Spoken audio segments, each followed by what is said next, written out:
ये सियासत के जाली पहलवान है सारे। ये पाकिस्तान के जग्गे थे, बदमाश थे। इनकी औकात ये निकली है कि 4 दिन नहीं खड़े हो सके और लोगों को गालियां ऐसे निकालते थे जैसे सुल्तान राय के गंडासे इनके हाथ में है। इनको एनआरओ नहीं मिलना चाहिए, चाहिए तो इंटरव्यू भी दे दें। फौज ने 9 मई के किसी मुल्जिम को माफ नहीं करना, चाहे वो इंटरव्यू दे दे, चाहे प्रेस कॉन्फ्रेंस कर दे, चाहे माफी मांग ले, चाहे वादा माफ गवाह बन जाए। अस्सलाम वालेकुम, मुझे कहते हैं सोबिया अशरफ और आप देख रहे हैं प्रोग्राम अंदर की बात मुज़म्मिल सोहरवर्दी के साथ। चेयरमैन तहरीक-ए-इंसाफ इमरान खान के इंतहाई करीबी साथी उस्मान डार साहब को गिरफ्तार किया जाता है। कराची से 9 सितंबर को सादा लिबास में मलबूस अफराद उन्हें गिरफ्तार करते हैं और दूसरी जानिब पुलिस की जानिब से बार-बार जो है उनकी गिरफ्तारी से इज़हार लाइल्मी किया जाता है। गुज़श्ता रोज़ ही सिंध हाई कोर्ट जो है वो ऑर्डर जारी करता है, हुक्म देता है सिंध पुलिस को कि आप उस्मान डार की हिरासत में लिए जाने के बाद गुमशुदगी का मुकदमा दर्ज करें और एक रिपोर्ट बना के अदालत में पेश की जाए। और आज उस्मान डार साहब मंजर आम पर अचानक आ जाते हैं और आके कहते हैं कि मैं अपनी मर्जी से और खुद रूपोश हुआ था, मुझे किसी ने गिरफ्तार नहीं किया था। अंदर की बात क्या है, आज हम जानेंगे मुज़म्मिल साहब से। अस्सलाम वालेकुम मुज़म्मिल साहब। अस्सलाम वालेकुम जी, क्या हाल है? ठीक ठाक हैं? मुज़म्मिल साहब अल्लाह का शुक्र है। मुज़म्मिल साहब ये प्रेस कॉन्फ्रेंसेस तो बड़ी चली। उसके बाद आपने एक हमें अंदर की बात बताई कि थी कि बहुत से तहरीक-ए-इंसाफ के रहनुमा बड़े-बड़े जो हैं, इमरान खान के करीबी वो वादा माफ़ गवाह बनने के लिए तैयार हैं। तो आज तो उस्मान डार साहब भी एक बड़ा नाम सामने आ गया है। तो मुज़म्मिल साहब अंदर की बात क्या है? उन्होंने कहा मैं खुद रूपोश था, हालाँकि उनके भाई कल जो है वो कह रहे थे कि उन पर बड़ा तशद्दुद किया जा रहा है। झूठ बोल रहे थे उनके भाई ना। ये सियासत के जाली पहलवान है सारे। ये आप देखें, ये उस्मान डार, शहबाज गिल, फवाद चौधरी, इमरात सईद, हमाद अजहर, किसी की इज्जत महफूज थी इनसे? गालियां और लोगों की बेइज्जती ऐसे करते थे कि इनके अंदर की फरौनियत और रौनक खत्म ही नहीं होती थी। किसी को इंसान नहीं समझते थे। टॉक शो में बेइज्जती कर देनी, आम बेइज्जती कर देनी। ये पाकिस्तान के जग्गे थे, बदमाश थे। इनसे किसी की इज्जत महफूज नहीं थी। ये है कि अगर आप गायब थे, आपका भाई झूठ बोल रहा था, मैं तो कहूंगा इसका भाई झूठ बोल रहा था, झूठी प्रेस कॉन्फ्रेंस कर रहा था, उसे अब भी उठा के अंदर करते। इनको एनआरओ नहीं मिलना चाहिए, चाहिए तो इंटरव्यू भी दे दें। ये दिखाएं ना स्क्रीन पे उस्मान डार साहब का वो ट्वीट कि हम कैंट की तरफ जा रहे हैं। आज कहते हैं मैं तो वहां से वापस चला गया था, मैं तो वहां पिंडी से भी वापस चला गया था, मैं तो जीएसक्यू की तरफ नहीं गया था। आपकी प्रेजेंस थी वहां पे और ये खुद गायब थे और अब सच्चे होने के लिए इंटरव्यू दे रहे हैं। मैं आपको कह रहा हूँ कि फौज ने 9 मई के किसी मुल्जिम को माफ नहीं करना, चाहे वो इंटरव्यू दे दे, चाहे प्रेस कॉन्फ्रेंस कर दे, चाहे माफी मांग ले, चाहे वादा माफ गवाह बन जाए। अगर उस्मान डार 9 मई में मुलव्वस है तो उसको माफी नहीं मिलेगी इस इंटरव्यू के बाद भी। और अगर वो 9 मई में मुलव्वस नहीं है तो फिर और बात है। लेकिन मैं समझता हूँ कि ये सियासत के जाली पहलवान थे जिन्होंने 4 साल मुल्क में, एक वो हमारे यहाँ मोहल्लों में जाली सा पहलवान होता है ना, जो आते वो बड़के लगाना शुरू कर देता है, मैं छड्डांगा नहीं, मैं लम्मा पा दियांगा, मैं किसी को नहीं छोड़ूंगा। और जब फिर हकीकी लड़ाई का वक्त आता है तो पहली चपेट पे ही ऐसे रोने लग जाता है जैसे मेरा मतलब है छोटा बच्चा हो। बहरहाल ये हमारी साहब, आप कहा ना इंटरव्यू में, राना सनाउल्लाह को 7 महीने आपने मौत की चक्की में रखा है, वो तो नहीं टूटा। आपने सारे लीडरों को जेलों में रखा है, गायब किया है, कोई टूटा है? सब गायब किए हैं, क्या हो गया है? तो मेरा मतलब है और ये मुज़म्मिल सब। साहब एक-एक बड़ा अहम इंकशाफ जो उन्होंने किया है कि उन्होंने कहा कि इमरान खान को फ़ौज के अंदर से इन्फॉर्मेशन थी कि अगर 9 मई को जो है वो फ़ौजी तंसीबात की तरफ जाया जाता है, हमला किया जाता है तो इस वक़्त तो मौजूदा आर्मी चीफ जनरल आसिम हैं, उनको ओहदे से हटा दिया जाएगा और हुकूमत भी तब्दील हो बहरहाल ये बात ठीक है कि वो 9 मई की साजिश तो थी आसिम मुनीर को हटाने के लिए, इसमें ऐसी कौन सी बात है? इमरान खान साहब का ख्याल था कि लाखों लोग सड़कों पे आ जाएंगे और उनको हम कंटोनमेंट ले जाएंगे, फौज के अंदर बगावत हो जाएगी, आर्मी चीफ हट जाएगा। ना लोग आए, ना बगावत हुई और ना आर्मी चीफ हटा। तो अब एक उनकी जाए। साजिश नाकाम हो गई है, इसमें ऐसी कोई बात नहीं। मुझे लगता है कि 9 मई के मुकदमात में उस्मान डार वादा माफ गवाह होंगे, जैसे साइफर में आजम खान वादा माफ गवाह हैं। और भी वादा माफ गवाह 9 मई के अब सामने आ जाएंगे। ये जो रुपोश है सारे, ये वादा माफ गवाह ही हैं, और इन्होंने आकर तो इसलिए इन सब वादा माफ गवाहों की रोशनी में इमरान खान साहब को और बाकी सबको सजाएं हो जाएंगी। इनको भी सजाएं होनी चाहिए, ये वादा माफ गवाही पे इनको माफी नहीं मिलनी चाहिए। मुज़म्मिल साहब, जो उन्होंने बात की है, 4 नाम लिए हैं, हमाद अज़हर के, आज़म सवाती का, मुराद सईद का, और एक और नाम जो उन्होंने लिए हैं कि उन्होंने कहा है कि ये इमरान फर्रुख खान के हबीब का, इंतहाई करीबी, और ये, हाँ जी, ये फर्रुख हबीब, ये झूठ और बोल ये रहे जो थे। है वो, ये एस्टेब्लिशमेंट मुखालिफ बयानी के हामी थे। क्या फवाद चौधरी इसमें शामिल नहीं था? आपका ख्याल है फवाद चौधरी, सबसे ज्यादा बयान तो फवाद चौधरी ने दिए हैं। आप मेरी हुँ, बात हुँ। समझे ना, असद उमर शामिल नहीं था।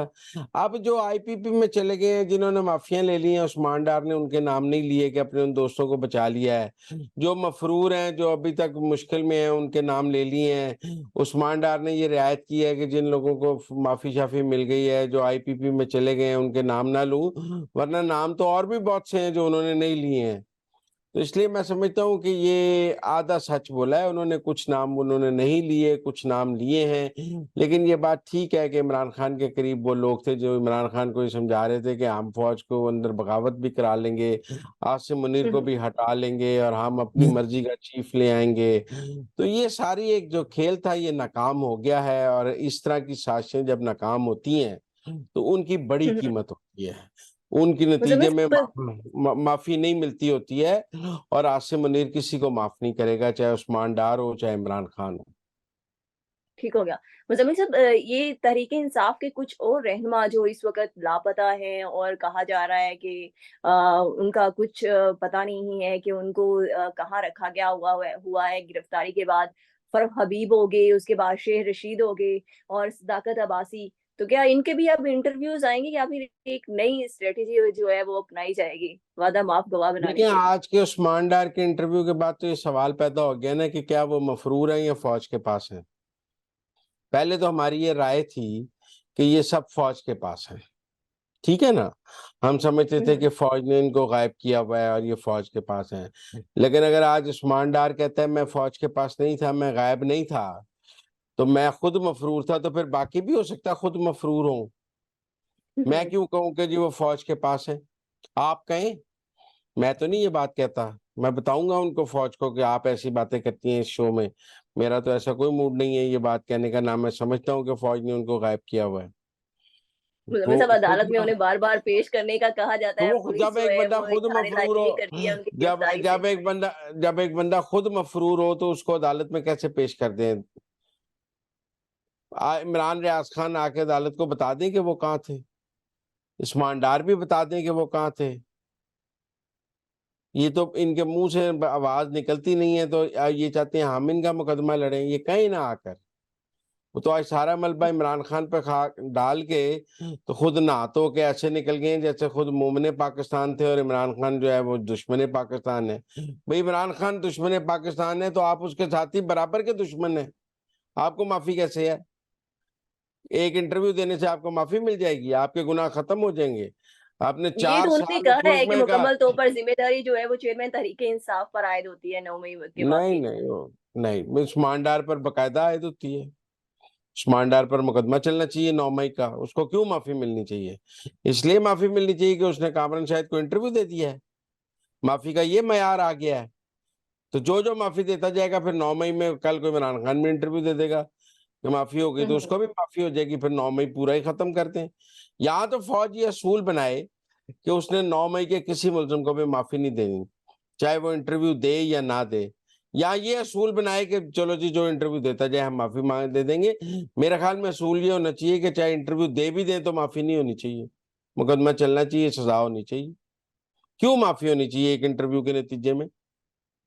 आप चलाएं, वो कंटोनमेंट की तरफ जा रहे थे, वो माने इंटरव्यू में कि वो जीएचक्यू की तरफ जब शहरियार अफरीदी ने कहा तो मैं वहां आधा घंटा रहा। भी आप मौके पे मौजूद थे, आप माने कि आप ऐसी मीटिंगों में बैठे हुए थे जहां पर फौज पर हमलों की बात हो रही थी? आपने तब तो आकर नहीं बताया कि फौज पर हमलों की बात हो रही है, आप उस साजिश में शरीक थे, तो आपको और माफी मुज़म्मिल कैसे? साहब, ऐसे भी क्या हालात थे कि उन्हें कामरान शाहिद के घर जाके इंटरव्यू देना पड़ा, उनकी हवेली में? स्टूडियो थी उन्हीं के। वैसे ही उन्होंने कहा होगा वो कि मैं घर आके इंटरव्यू दे देता हूँ, वो ऐसी कोई बात नहीं है, प्रोफाइल इंटरव्यूज घरों पे भी हो जाते हैं, ये तो कोई ऐसी बात नहीं है। लेकिन मैं ये समझता हूँ कि इस इंटरव्यू के नतीजे में उस्मान डार को माफी नहीं मिलनी चाहिए। इस इंटरव्यू के नतीजे में उस्मान डार की गिरफ्तारी खत्म नहीं होनी चाहिए, उनकी गिरफ्तारी डालनी चाहिए, उन्हें 9 मई में ट्रायल करना चाहिए, दें जाके अदालत में गवाही। उन्हें कामरान शाहिद के इंटरव्यू के बाद तो उनकी गिरफ्तारी और जरूरी हो गई है। हम्म। अगर आप उनको गिरफ्तार नहीं किया जाता तो इसका मतलब है कि रियासत ने उनके साथ नरम रवैया रखा है। मैं पूछूंगा क्यों रखा है, मैं पूछूंगा जब ये फैसला है कि 9 मई के किसी मुल्जिम को माफी नहीं मिलेगी तो फिर उस्मान डार को क्यों मिलेगी? ठीक आप हो मेरी गया। बात समझे अच्छा ना। मुजम्मिल साहब, दूसरा। अगर उस्मान डार को जी माफ जी। करना है तो मैं मुदर रशीद से भी इंटरव्यू करा देते हैं, जांचोई से भी इंटरव्यू करा देते हैं, जो और इतने लोग हैं यास्मीन रशीद से भी करवा दें। सब इंटरव्यू करा के सबको माफी दे देते हैं। अगर माफी का मयार एक इंटरव्यू है तो सारे दे देते हैं, इसमें ऐसी कौन सी बात है? ये कोई ड्राई क्लीनिंग की फैक्ट्री है कि इंटरव्यू दे दो आप ड्राई क्लीन हो गए, 9 मई माफ हो गया? जो कुछ उन्होंने उस्मान डार से अपनी गुफ्तगू की है वो उनके खिलाफ एक चार्जशीट है और उसके नतीजे में उन्हें गिरफ्तार किया जाना चाहिए। वो उस साजिशी महफिलों में मौजूद थे जहां पर फौज पर हमलों की बात हुई, वो 9 मई वाले दिन भी मौजूद थे जहां पर ये सब कुछ हुआ। इससे ज्यादा फिट केस क्या है? वो दोनों जगह मौजूद थे, उनके ऊपर दोनों मिलिट्री कोर्ट में भी ट्रायल होना चाहिए, फौज के खिलाफ साजिश में शिरकत का और फौजी तंसीबात पर हमलों का 9 मई का ट्रायल भी इंसदाद दहशतगर्दी में होना चाहिए। उनका तो मिलिट्री कोर्ट में ट्रायल भी बनता है क्योंकि फौज के खिलाफ साजिश में शरीक थे, और उनका दूसरा इंसदाद दहशतगर्दी का ट्रायल भी बनता है। दोनों अदालतों में उनका ट्रायल होना पर चाहिए। मुजम्मिल साहब, आपने कहा है फौज से टकराव की जेहन साजी जो है वो चेयरमैन तहरीक इंसाफ इमरान खान ने जमान पार्क में की ये जमान पार्क के बाहर अपने आलू वर्कर्स बेचते की। थे, ये आलू बेचते सर होते जमान पार्क के बाहर, ये भी तो जमान पार्क में अंदर ही होते थे, वहीं जो टॉक शो करते थे। ये उस जुर्म में शरीक नहीं है, ये आज एक इंटरव्यू दे के नहा तो देंगे, इनके गुनाह माफ हो जाएंगे कैसे? ये अंदर मीटिंगों में बैठते थे, बाहर आके बड़के लगाते थे, ओए लम्हा पा देंगे, आज आप लम्बे पै गए नहीं तो रोन लग पे। वो ठीक हो हमारे गया। पंजाब में बड़े चलिए जाली मुजम्मिल साहब। बदमाश होते हैं जिन्हें हम रंगबाज कहते हैं, कहते हैं बड़ा रंगबाज है जी, ये रंगबाज बदमाश थे। बड़ी तड़ियां लगवा लो, बेइज्जती करा लो, गालियां सुनवा लो, गालम गलूच की सियासत करा लो, आज अपने पे वक्त आया तो 4 दिन नहीं खड़े हो सके। यानी आप कह रहे हैं कि उन्हें चेयरमैन तहरीक इंसाफ के कड़े वक्त में, मुश्किल वक्त में साथ देना चाहिए था। मैं ये नहीं कह रहा, मैं ये कह रहा हूँ कि 9 मई में उनको मुकम्मल सजा होनी चाहिए और उनके एक इंटरव्यू देने पर उनके साथ कोई रियायत नहीं होनी चाहिए। ठीक हो गया। अच्छा मुज़म्मिल साहब, दूसरी अंदर की बात मैं आपसे पूछना चाह रही हूँ। आज चेयरमैन तहरीक-ए-इंसाफ इमरान खान की बहन अलीमा खान ने मीडिया से गुफ्तगू की और उन्होंने बताया कि उनकी जो अपने भाई से मुलाकात हुई है इमरान खान से, वो गुफ्तगू में उन्होंने कहा है कि वो हाथ से मायूस हैं सदर आरिफ अलवी से कि वो उन्होंने अपने ओहदे का सही तरह इस्तेमाल नहीं किया और उन्हें 90 रोज़ में इलेक्शन का हुक्म दे देना चाहिए था, उन्होंने अपने इख्तियारात का सही इस्तेमाल नहीं किया। तो मुज़म्मिल साहब, इस पे आपके पास अंदर की क्या इत्तलात? देखो, अलीमा खान ने ये बात तो ठीक की है कि इमरान खान आरिफ अलवी से मायूस हैं, लेकिन वजह ठीक नहीं बताई है। वो कोई इमरान खान आरिफ अलवी से 90 दिन में इंतखाबात ना कराने पर मायूस नहीं है। वो मायूस है कि आपने साइफर केस जो एक्ट है उसका रास्ता क्यों नहीं रोका। वो हुँ, हुँ। नाराज हैं कि आपने मिलिट्री एक्ट का रास्ता क्यों नहीं रोका। हुँ, आपको हुँ। जब आपने ट्वीट कर दिया कि मेरी मर्जी के बगैर साइफर एक्ट मंजूर हुआ है, तो आपने हुँ, उसकी हुँ। पिटीशन सुप्रीम कोर्ट में दायर क्यों नहीं की कि ये कानून मनसूख किया जाए? एक ट्वीट करने के बाद आप खामोश क्यों हो गए? इमरान खान साहब नाराज हैं कि मैं साइफर के आज इस केस में मैं फंसा हुआ हूँ, अगर वो कानून ना पास होता तो मैं फंस नहीं सकता था, मेरे ऊपर ये हुँ, हुँ। ट्रायल मुमकिन नहीं था। तो सदर आरिफ अलवी ने उस कानून को पास होने दिया है और मेरे गले में फंदा डाल दिया है। तो गिले तो साइफर और मिलिट्री एक्ट के कवानीन के हैं। ऐਵੇਂ बेचारे 90 दिन के इंतखाब का बहाना बनाकर उनको गालियां निकालने की कोशिश की जा रही है। असल गिला कुछ और था, वो अलीमा खान ने कहा नहीं है, लेकिन गिला है। और आरिफ अलवी साहब को भी मेरा मशवरा है कि वो इज्जत से घर चले जाएं, उनकी मुद्दत पूरी हो गई है। वो आज हुँ, अलीमा खान के बयान के बाद इस्तीफा दें और घर चले जाएं और कहें कि जी मेरा टेन्योर पूरा हो गया, मैं जा रहा हूँ। क्योंकि अब वो वहां बैठ के इमरान खान की तो कोई खिदमत नहीं कर सकते। जब इमरान खान की कोई खिदमत नहीं कर सकते तो किसकी खिदमत कर रहे हैं? अब गालियां ही खानी है ना दोनों तरफ से। फौज का टाउट ही मशहूर होना है ना कि जी आप वहाँ फौज की टाउटी करने के लिए बैठे रहे, आप एस्टेब्लिशमेंट से मुक गए, आप डर गए, तो इज्जत से घर चले जाते। मुद्दत पूरी होने पे तो कम से कम ना ये गिले शिकवे, ना मायूसी, ना कुछ, कहते मेरी मुद्दत खत्म हुई, मैं घर चला गया। उनके लिए अब भी महफूज रास्ता यही है कि वो घर चले जाए। ठीक हो गया। Thank you so much Muzammil साहब कि आपने हमें अंदर की खबरों से बाखबर किया। मुज़म्मिल साहब के मुताबिक अलीमा खान यानी जो बहन है इमरान खान की, उन्होंने जो वजह बताई है सदर आरिफ अलवी से नाराज़गी की, वो बेसिकली कोई और वजह है। वो वजह ये है कि सदर आरिफ अलवी ने आर्मी एक्ट तरमीमी बिल 2023 जो है, उसको क्यों नहीं रोका, और उसी वजह से क्योंकि मैं आज साइफर केस में फँसा हुआ हूँ। इसके साथ ही मुझे इजाज़त दें। अल्लाह हाफ़िज़।